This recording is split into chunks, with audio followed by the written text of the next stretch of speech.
Hey guys, welcome back to the AR YouTube channel. और 19 मार्च 2016 Boeing 737 का एक विमान दुबई इंटरनेशनल एयरपोर्ट से उड़ान भरने की तैयारी कर रहा था। इस प्लेन को दुबई से रसिया में स्थित रोस्टोव ऑन डॉन एयरपोर्ट में जाना था। प्लेन में 55 पैसेंजर्स और 7 क्रू मेंबर्स सवार होने लगे, यानी कि कुल 62 लोग इस प्लेन में सफर करने वाले थे।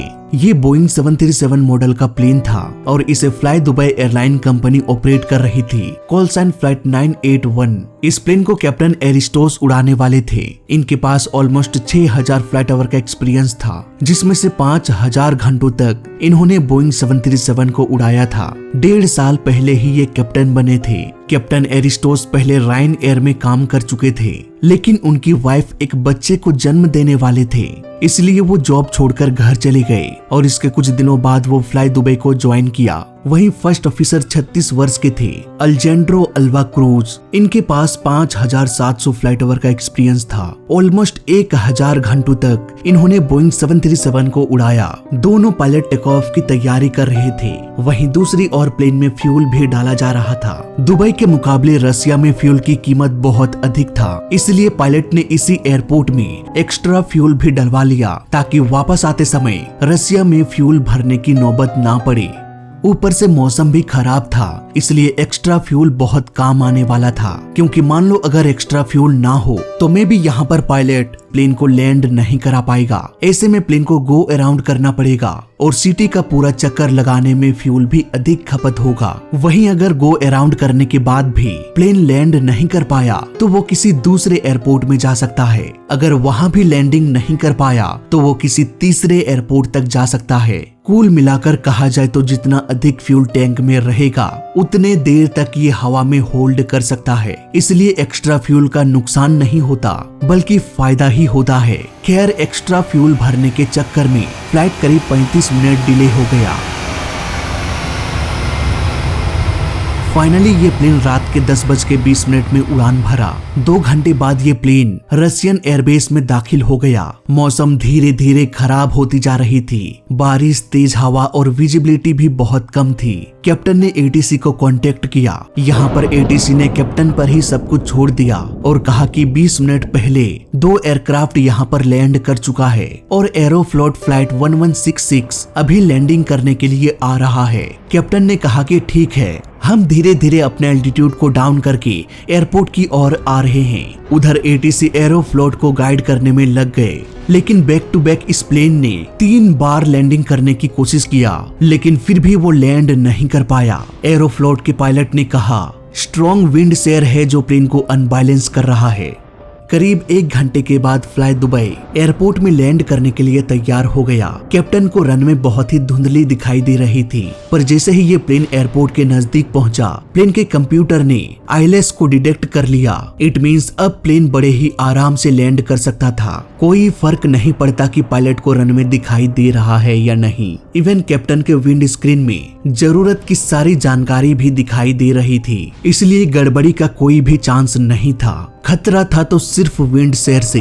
अब धीरे धीरे ये प्लेन आगे की ओर बढ़ने लगा। तभी प्लेन का सामना विंड शेयर से हो गया। ये विंड शेयर क्या होता है, इसके बारे में हम इन्वेस्टिगेशन में समझेंगे। अभी के लिए हम बस इतना समझ लेते हैं कि ये तेज हवा का झोंका है। फ्लाई दुबई के पायलट ने देखा कि प्लेन बेकाबू हो रहा है, इसलिए तुरंत उन्होंने प्लेन को ऊपर उठा लिया और ATC को बताया कि एयरपोर्ट के पास में स्ट्रॉन्ग विंड शेयर है, जिसकी वजह से हम लैंड नहीं कर पा रहे हैं। ATC ने कहा कि आप सेकेंड अप्रोच कर सकते हैं, यानी कि सिटी का एक चक्कर लगाकर वापस से दोबारा प्लेन को लैंड कराने की कोशिश कर सकते हैं। कुछ देर बाद ये प्लेन दोबारा से रनवे से अलाइन होकर लैंडिंग करने के लिए पहुंच गया, लेकिन इस बार भी हवा इतनी तेज थी कि प्लेन को उतारना इम्पॉसिबल हो गया। पायलट ने फिर से गो अराउंड करने का डिसीजन लिया।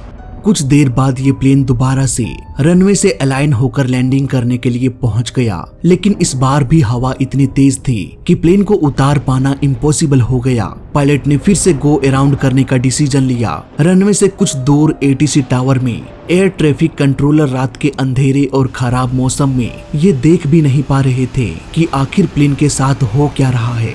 कुछ देर बाद अंधेरे में अचानक से एक तेज रोशनी चमकी। इसके बाद तेज आवाज के साथ एक आग का गोला आसमान में फैल गया। एटीसी समझ चुके थे कि फ्लाई दुबई अब नहीं रहा। उन्होंने रेडियो कॉल भी किया। ये हादसा रनवे के आखिरी छोर में हुआ था। बचाव दल जब रनवे के पास जाकर देखा तो पता चला कि प्लेन चूर चूर हो चुका है। प्लेन में सवार सभी 62 लोग पलक झपकते ही मारे गए। इस प्लेन में 2 इंडियंस भी थे। वहीं ज्यादातर पैसेंजर्स रसिया से थे। रशियन गवर्नमेंट ने कहा कि सभी यात्रियों को $15,000 दिया जाएगा।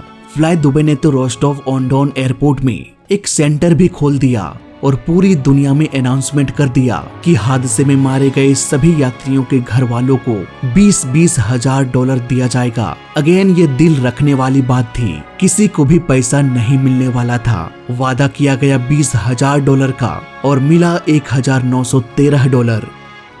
50 से भी अधिक इन्वेस्टिगेटर्स इस केस को सॉल्व करने में लग गए। प्लेन के मलबे से दोनों ब्लैक बॉक्स को खोज निकाला गया और डेटा को एक्सट्रैक्ट करने के लिए भेज दिया गया। उधर एटीसी से पूछताछ किया गया। एटीसी ने बताया कि प्लेन में किसी भी तरह की इमरजेंसी नहीं थी। कोई भी मेडे कॉल या पैन कॉल नहीं किया गया। हादसे के दौरान कुछ ग्राउंड क्रू ने प्लेन को गिरते हुए देखा। ये प्लेन नोज के बल बेहद तेज रफ्तार से ग्राउंड में क्रैश हो गया। इसलिए इन्वेस्टिगेटर्स प्लेन के टेल की जांच करने लगे। प्लेन के नोज को अप या डाउन करने के लिए हॉरिजॉन्टल स्टेबिलाइजर या फिर एलिवेटर का इस्तेमाल किया जाता है। तो क्या ये प्लेन इन दोनों की वजह से ही क्रैश हो गया? इसका जवाब मिला फ्लाइट डाटा रिकॉर्डर से, जो प्लेन में हो रहे हर एक एक्टिविटी को रिकॉर्ड करता है। फ्लाइट डाटा रिकॉर्डर के अनुसार कोई भी गड़बड़ी नहीं थी। उधर एटीसी ने अपने बयान में ये भी बताया कि प्लेन 3 बार लैंडिंग करने की कोशिश किया, पर विंड शेयर की वजह से प्लेन लैंड नहीं कर पाया। उधर इन्वेस्टिगेशन की एक टीम मेंटेनेंस लॉग को भी चेक किया, ये पता लगाने के लिए कि पास्ट में इस प्लेन का मेंटेनेंस सही से हो रहा था या नहीं। लेकिन यहाँ भी उन्हें एकदम क्लीन रिकॉर्ड मिला। हादसे के करीब 2 महीने बाद प्लेन के दोनों ब्लैक बॉक्स के डेटा के अनुसार इन्वेस्टिगेशन का इनिशियल रिपोर्ट पब्लिश किया गया। तब जाकर दुनिया को पता चला कि आखिर कॉकपिट में दोनों पायलट के बीच चल क्या रहा था। तो आइए एक बार फिर से चलते हैं फ्लाई दुबई के आखिरी उड़ान में और पूरे केस को समझने की कोशिश करते हैं। इन्वेस्टिगेशन की शुरुआत करते हैं जब ये प्लेन पहली बार लैंड करने के लिए आया और विंड शेयर के बीच फंस गया। विंड शेयर एक ऐसा नेचुरल फिनोमिनन है जिसमें तेजी से हवा नीचे आती है और धरती से टकराकर चारों तरफ फैल जाती है। जब एक प्लेन विंड शेयर की ओर जाता है तो पहले तो प्लेन को हेड विंड का सामना करना पड़ता है, यानी कि हवा आगे से आ रही होती है जो प्लेन की रफ्तार को भी धीमा करता है। जैसे ही ये थोड़ा और आगे जाता है, हवा प्लेन को ऊपर से नीचे की ओर धकेल देती है। ऐसे केस में अगर प्लेन की ऊंचाई बहुत कम हो या प्लेन लैंड कर रहा हो तो में भी हवा प्लेन को इतनी तेजी से धक्का दे सकती है कि प्लेन धरती से ही टकरा जाए। इसलिए नियम के अनुसार जब प्लेन ऐसे कंडीशन में विंड शेयर में फंस जाए तो प्लेन के लैंडिंग गियर को डाउन ही रखना चाहिए और फ्लैप्स को भी वैसे ही छोड़ देना चाहिए ताकि प्लेन का बॉडी डायरेक्टली ग्राउंड से ना टकराए। ऐसा ही हादसा हुआ था पाकिस्तान में 20 अप्रैल 2012 को। भूजा एयर लैंडिंग करते वक्त एक ऐसे ही तूफान में फंसकर क्रैश हो गया जिसमें सभी 127 लोगों की मौत हो गई। इसलिए ऐसे तूफान से बचने के लिए प्रॉपर रूल बनाया गया है ताकि ऐसे हादसे दोबारा से ना हो। इस रूल के अनुसार जब कभी भी प्लेन ऐसे तूफान में फंस जाता है तब हवा के बहाव को प्लेन के नोज में लगा पिटोट ट्यूब सेंस कर लेता है और पहले ही बता देता है अलार्म के जरिए कि आगे विंड शेयर है। तुरंत ही ऐसे केस में पायलट को थ्रस्ट लीवर को मैक्सिमम करके ऑटो पायलट को ऑफ करके लैंडिंग प्रोसेस को रोकना होता है और जल्दी से गो अराउंड करके विंड शेयर से बाहर निकलना पड़ता है। इस पूरे प्रोसेस में लैंडिंग गियर को डाउन ही रखना पड़ता है और फ्लैप्स को ही एज इट इज छोड़ दिया जाता है। इतना सब कुछ समझने के बाद वापस से आते हैं फ्लाई दुबई के पास। जैसे ही ये प्लेन विंड शेयर में प्रवेश किया, पहले तो प्लेन का स्पीड कम हुआ और फिर अचानक से हवा प्लेन को नीचे की ओर धकेल दिया। इसके बाद कुछ ही सेकंड्स में प्लेन का स्पीड अचानक से बढ़ गया। कॉकपिट में विंड शेयर का अलार्म बजने लगा जिसे CVR यानी कि कॉकपिट वॉइस रिकॉर्डर ने भी रिकॉर्ड कर लिया। Wind shear, wind shear, wind shear. नियम के अनुसार पायलट ने ऑटो पायलट को ऑफ कर दिया, थ्रस्ट लीवर को फुल कर दिया, लैंडिंग गियर और फ्लैप्स को ऐसे ही छोड़ दिया। प्लेन लड़खड़ाते हुए विंड शेयर से सुरक्षित तो निकल गया, लेकिन प्लेन के कैप्टन ने प्लेन को डाइवर्ट करने का नहीं सोचा। वो फिर से एयरपोर्ट का चक्कर लगाया और दोबारा से लैंडिंग करने के लिए आगे की ओर बढ़ने लगा। इस बार भी प्लेन तूफान में फंस गया, लेकिन रूल्स को फॉलो करते हुए ये दोबारा से इस तूफान से निकल गया। 2 बार लैंडिंग अटेम्प्ट करने के बाद भी कैप्टन मानो जिद पर अड़ चुके थे कि लैंडिंग करेंगे तो यहीं करेंगे। लेकिन फर्स्ट ऑफिसर ने काफी समझाया कि हमें प्लेन को डाइवर्ट कर देना चाहिए। इस पर कैप्टन ने जवाब दिया कि ठीक है, एक बार और ट्राई करते हैं। अगर इस बार भी हम लैंड नहीं कर पाए तो प्लेन को किसी और एयरपोर्ट में ले जाकर लैंड करा देंगे। वैसे भी हमने एक्स्ट्रा फ्यूल भी डाला है, इसलिए गो अराउंड करने में कोई दिक्कत नहीं। अब पायलट प्लेन को एक बार फिर से सिर्फ एयरपोर्ट का नहीं बल्कि सिटी का भी 2-3 चक्कर लगाया। वो आसमान में घूम घूम कर सिर्फ टाइम पास कर रहे थे ताकि मौसम थोड़ी साफ हो जाए और हम इसी एयरपोर्ट पर लैंड कर जाएं। इस तरह से टाइम पास करने में कोई दिक्कत भी नहीं थी क्योंकि एक्स्ट्रा फ्यूल भी डाला गया था। पहली लैंडिंग अटेम्प्ट से अब तक 2 घंटे गुजर चुके थे लैंडिंग करने की कोशिश में। अब प्लेन तीसरी बार लैंडिंग करने के लिए तैयार हो गया, लेकिन इस बार प्लेन का एयर स्पीड विंड शेयर में पहुंचने से पहले ही अचानक से बहुत तेज हो गया। को पायलट ने चिल्लाकर कहा कि विंड शेयर। हालांकि अभी तक कॉकपिट में विंड शेयर अलार्म नहीं बजा था। कैप्टन ने कहा कि ओके, गो अराउंड करते हैं। अब क्योंकि यहाँ पर विंड शेयर अलार्म नहीं बजा था, इसलिए ये go around normal go around होने वाला था। विंड शेयर से बचने के लिए जो गो अराउंड किया जाता है उसे इस बार फॉलो नहीं किया गया। नॉर्मल गो अराउंड में थ्रस्ट को मैक्सिमम कर दिया जाता है और ऑटो पायलट को भी ऑफ कर दिया जाता है, लेकिन यहाँ पर लैंडिंग गियर और फ्लैप्स को, जिसे विंड शेयर के केस में डाउन ही छोड़ दिया जाता था, उसे क्लोज कर दिया गया।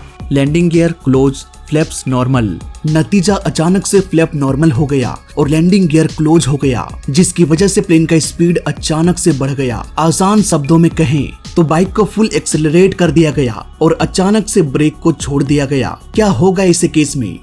आगे का पहिया खड़ा हो जाएगा। कुछ ऐसा ही हुआ फ्लाई दुबई के साथ। फ्लैप को एक एक करके नॉर्मल कंडीशन में लाना चाहिए था, लेकिन फ्लैप को अचानक से कम कर दिया गया। लैंडिंग गियर भी ऊपर हो गया, जिसकी वजह से प्लेन का स्पीड अचानक से बढ़ गया और प्लेन का नोज आउट ऑफ कंट्रोल होते हुए ऊपर की ओर उठने लगा। इस ऊपर उठ रहे नोज को कंट्रोल करने के लिए पायलट ने ट्रिम स्विच का इस्तेमाल किया। इस वक्त तक कैप्टन काफी होपलेस हो चुके थे। पिछले 2 घंटों से वो लगातार तूफान से जूझ रहे थे प्लेन को उतारने के लिए। कितना फ्रस्ट्रेट हो चुके होंगे आप खुद ही समझ सकते हैं। यही वजह है कि कैप्टन लगातार स्विच को प्रेस कर रहे थे, जिससे प्लेन का नोज ऊपर से धीरे धीरे नीचे की ओर आने लगा और नीचे आने का सिलसिला रुका नहीं। प्लेन का नोज झुकते झुकते 45 डिग्री झुक गया। ऊपर से प्लेन फुल स्पीड पर था, इंजन अपने मैक्सिमम पावर पर था। ऐसे में प्लेन के गिरने की रफ्तार कितनी बढ़ जाएगी हम कल्पना भी नहीं कर सकते।